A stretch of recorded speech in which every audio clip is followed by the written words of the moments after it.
Lok Sabha election 2024 की यह सबसे बड़ी खबर है क्योंकि उत्तर प्रदेश की राजनीति इस खबर से बदलने वाली है। भारतीय जनता पार्टी की रातों की नींद उड़ने वाली है। अखिलेश यादव और राहुल गांधी परेशान होने वाले हैं क्योंकि खबर यह आ रही है कि असदुद्दीन ओवैसी साहब की पार्टी एमआईएम और मायावती जी की पार्टी बहुजन समाज पार्टी में गठबंधन होने वाले है। अगर यह गठबंधन हुआ तो क्या कुछ उत्तर प्रदेश की राजनीति में बदलेगा? कितनी सीट एमआईएम और बीएसपी जीतेगी और क्या होगा बीजेपी का हाल? पूरी वीडियो विस्तार से समझेंगे और जानेंगे। उससे पहले अस्सलाम वालेकुम वरहमतुल्लाहि वबरकात। अल्लाह के नाम से शुरू जो बड़ा कृपालु और अत्यंत दयावान है। उत्तर प्रदेश में एआईएमआईएम और बहुजन समाज पार्टी के गठबंधन होने की खबरें हैं। बातचीत अब भी जारी है, बड़े स्तर पर यह बातचीत हो रही है और अगर यह फाइनल होता है तो क्या उत्तर प्रदेश में एआईएमआईएम और बीएसपी एक बड़ी पार्टी बनकर उभरेगी? उसे समझने से पहले आपको 2019 का लोकसभा इलेक्शन का परिणाम देखना पड़ेगा। उत्तर प्रदेश लोकसभा इलेक्शन 2019 में उत्तर प्रदेश के 80 लोकसभा की सीटों में से भारतीय जनता पार्टी ने 62 लोकसभा की सीटें जीत ली, जो कि हैरान करने वाली बात है क्योंकि बीजेपी को उत्तर प्रदेश के कुल 49.56% लोगों ने वोट किया। वहीं बहुजन समाज पार्टी को 19.26% मुस्लिम और दलितों का वोट मिला, जिसके बुनियाद पर बहुजन समाज पार्टी महज 10 सीटें ही जीत पाई, जबकि 20% वोट लेने वाली पार्टी को 20 सीटें जीतनी चाहिए थी। लेकिन एक्चुअली में ऐसा हुआ नहीं। इसके पीछे का सबसे बड़ा रीजन ये था क्योंकि बहुजन समाज पार्टी ने 80 लोकसभा की सीटों पर अपने उम्मीदवार जरूर उतारे, 10 सीटों पर वो जीत हासिल करती हैं, लेकिन 70 से ज्यादा लोकसभा की सीटों पर वो भारतीय जनता पार्टी को फायदा पहुंचा देती है। समाजवादी पार्टी को 70.96% वोट मिलता है, जिन्हें सिर्फ 5 सीटें ही मिल पाती हैं, जबकि समाजवादी पार्टी को कम से कम 15 लोकसभा की सीटें जीतनी चाहिए थी क्योंकि समाजवादी पार्टी ने भी 60 से ज्यादा सीटों पर बीजेपी को फायदा पहुंचाया। एडीएस की बात छोड़िए, उनको 2 सीटें मिली, लेकिन राहुल गांधी ने 80 लोकसभा सीटों पर अपने उम्मीदवार उतारे, जबकि उनको 6% वोट मिला।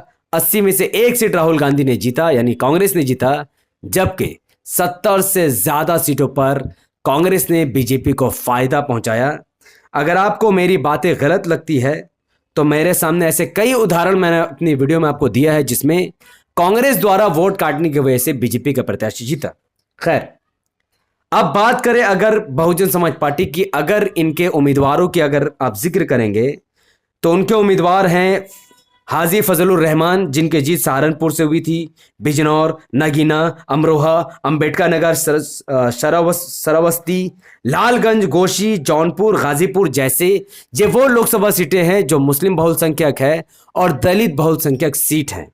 लेकिन अगर समाजवादी पार्टी की बात करें तो समाजवादी पार्टी के 5 की 5 सीटें मुस्लिम बहुसंख्यक सीटों से आई थी, जो कि मुरादाबाद, रामपुर, संभल तीनों में मुस्लिम उम्मीदवार जीता, जबकि मैनपुर और आजमगढ़ मुस्लिम बहुसंख्यक सीट होने के बावजूद भी मुलायम सिंह यादव और अखिलेश यादव की वहां से जीत हुई थी। अब उत्तर प्रदेश में मुस्लिम समाज का जो सीट है, मुस्लिम बहुसंख्यक सीट जिसे आप कह सकते हैं, जब आप इस पर ध्यान दोगे तो आपके भी पैरों तले जमीन खिसक जाएगी। उत्तर प्रदेश में मुरादाबाद में 50% से ज्यादा मुसलमान हैं, बिजनौर में 43% से ज्यादा मुसलमान हैं, रामपुर में 50% से ज्यादा मुसलमान हैं, शामली में 41% से ज्यादा मुसलमान हैं, बहराइच में 33% से ज्यादा मुसलमान हैं, मुजफ्फरनगर में 41% से ज्यादा मुसलमान हैं, मेरठ में 34% से ज्यादा मुसलमान हैं, संभल और बरेली में भी 30% से ज्यादा मुसलमान हैं। यानी वो सीटें हैं जिसमें आज समाजवादी पार्टी का दबदबा है और कुछ सीटों पर बीजेपी जीती हुई है। लेकिन अगर समाजवादी बहुजन समाज पार्टी और एआईएमआईएम में अगर गठबंधन होता है तो उत्तर प्रदेश का यह सियासी आंकड़ा बदल जाएगा। ये वो आंकड़ा है, उत्तर प्रदेश का वो जाति जनगणना है, वो मैप है जो डिसाइड करता है कि उत्तर प्रदेश में किसका राज चलेगा। उत्तर प्रदेश में जातीय समीकरण कुछ इस तरीके से है: 22% दलित, 19% मुस्लिम, 12% कुर्मी, 9% यादव, 10% ब्राह्मण और 7% क्षत्रिय है।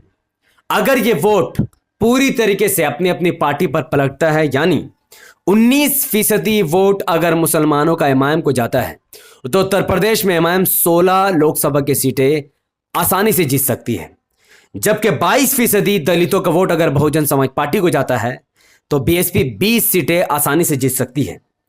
कांग्रेस को ना ही कुर्मी समाज वोट करेगा, ना ब्राह्मण, ना क्षत्रिय और ना ही यादव, तो कांग्रेस का उत्तर प्रदेश में खाता खुलना मुश्किल है।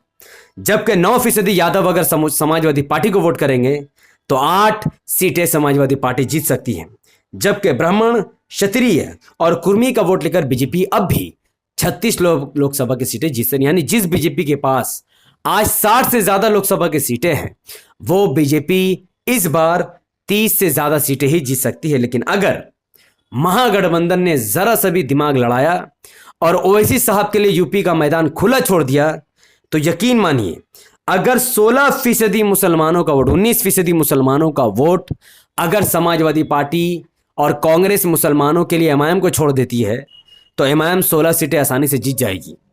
20% दलितों का वोट अगर समाजवादी पार्टी और कांग्रेस बहुजन समाज पार्टी के लिए छोड़ देती है तो बीएसपी 20 सीटें जीत जाएगी। और जनरल कैटेगरी जो कि उच्च जाति का सीटें हैं, अगर उनका वोट बीजेपी के लिए छोड़ दिया जाता है तो बीजेपी 20 सीटें जीत जाएगी। और ओबीसी जिसमें 39% वोट है, अगर समाजवादी पार्टी और कांग्रेस अपना ध्यान मुस्लिम दलित को छोड़कर ओबीसी पर लगाएंगे तो 24 से ज्यादा सीटें महागठबंधन की हो सकती है। यह सब कुछ तब हो सकता है जब मुसलमानों के एरिया में, यानी मुस्लिम बहुसंख्यक एरिया में अगर कांग्रेस मुस्लिम उम्मीदवार ना उतारे, अगर समाजवादी पार्टी मुस्लिम उम्मीदवार ना उतारे तो फिर ये वोट सीधे सीधे एमआईएम में चले जाएंगी। अगर बहुजन समाज पार्टी की जो सीटें हैं, अगर उनमें समाजवादी पार्टी और कांग्रेस अपना उम्मीदवार ना उतारे तो बहुजन समाज पार्टी भी आसानी से 20 सीटें जीत लेंगी। और अगर अखिलेश यादव और राहुल गांधी अपना ध्यान हिंदू वोटों पर लगाएंगे, हिंदू वोट बैंक पर लगाएंगे, ओबीसी पर लगाएंगे, जैसे कि यादव, मौर्य, कुर्मी, निषाद, लोधी, जाट्स और अदर, अगर इन सब वोटों पर राहुल गांधी और अखिलेश यादव ध्यान देंगे तो यकीन मानिए उत्तर प्रदेश में एसपी और कांग्रेस मिलकर 24 लोकसभा की सीटें जीत सकती हैं और बीजेपी सिर्फ ब्राह्मण, ठाकुर, वैश्य का वोट लेकर 20 सीटें ही जीत पाएंगे, जिसकी वजह से उत्तर प्रदेश में 60 सीटें एमआईएम, बीएसपी, कांग्रेस और एसपी जीतेंगी, जबकि बीजेपी सिर्फ 20 सीटों में ही सिमट जाएंगी। और सबसे बड़ी खुशखबरी तो यह है कि असदुद्दीन ओवैसी साहब खुद भी उत्तर प्रदेश के एक सीट से चुनाव लड़ने की तैयारी कर रहे, यानी उत्तर प्रदेश का यह लोकसभा इलेक्शन 2024 काफी खास होने वाला है। अगर एमआईएम और बीएसपी में गठबंधन हो जाता है तो यकीन मानिए बीजेपी 20 सीटों पर ही सिमट जाएंगी और एआईएमआईएम बीएसपी एक बड़ी पार्टी बनकर उभरेगी। समाजवादी पार्टी का इससे कोई नुकसान नहीं होगा तब जब समाजवादी पार्टी अपना टांग मुस्लिम बहुसंख्यक सीट पर नहीं अड़ाएगी। मैं उत्तर प्रदेश के मुसलमानों को एक बार फिर से चेतावनी देना चाहता हूं, अगर किसी मुस्लिम बहुसंख्यक सीट पर एआईएमआईएम का उम्मीदवार हुआ और आप फिर भी अगर समाजवादी पार्टी को वोट दे रहे हो तो उस सीट में बीजेपी की जीत पक्की है, क्योंकि यादव समाज के लोग समाजवादी पार्टी के साथ खड़े नहीं हैं। यादव समाज के लोग, कुर्मी समाज के लोग, लोधी समाज के लोग, जाट समाज के लोग, वैश्य समाज के लोग, क्षत्रिय समाज के लोग और ब्राह्मण समाज के लोग इस वक्त बीजेपी के साथ खड़े हैं। आपके साथ कोई खड़ा नहीं है। जिन यादवों की पार्टी है समाजवादी पार्टी, यादव अपनी पार्टी को ही वोट नहीं दे रहा तो फिर मुसलमान समाजवादी पार्टी को वोट क्यों देगा? अगर एमआईएम और बीएसपी में गठबंधन हो जाता है और वो 40 ऐसे सीटों पर अपने उम्मीदवार उतारेंगे जो मुस्लिम बहुसंख्यक सीट होगा या फिर दलित बहुसंख्यक सीट होगा, तो मुस्लिम समाज को आंख बंद करके एआईएमआईएम के ही प्रत्याशी को वोट करना है। अगर आपको उत्तर प्रदेश में बीजेपी को रोकना है तो इस वीडियो को आपको ध्यान से समझना पड़ेगा, क्योंकि अगर आप उत्तर प्रदेश में जातीय समीकरण को नहीं समझते तो बीजेपी को रोक पाना मुमकिन नहीं, नामुमकिन है। मुमकिन तो छोड़ ही दो। तो ये कोई डायलॉग नहीं, ये कोई भविष्यवाणी नहीं है, बल्कि ये आंकड़ा है जो उत्तर प्रदेश के लोगों को समझना है। मैं फिर से कहता हूं, अगर उत्तर प्रदेश के लोग, उत्तर प्रदेश के मुसलमान समाजवादी पार्टी को जिस दिन छोड़ देंगे, बीएसपी और कांग्रेस को जिस दिन छोड़ देंगे, हिंदू उस दिन बीजेपी को छोड़कर एसपी, बीएसपी और कांग्रेस में आ जाएगा।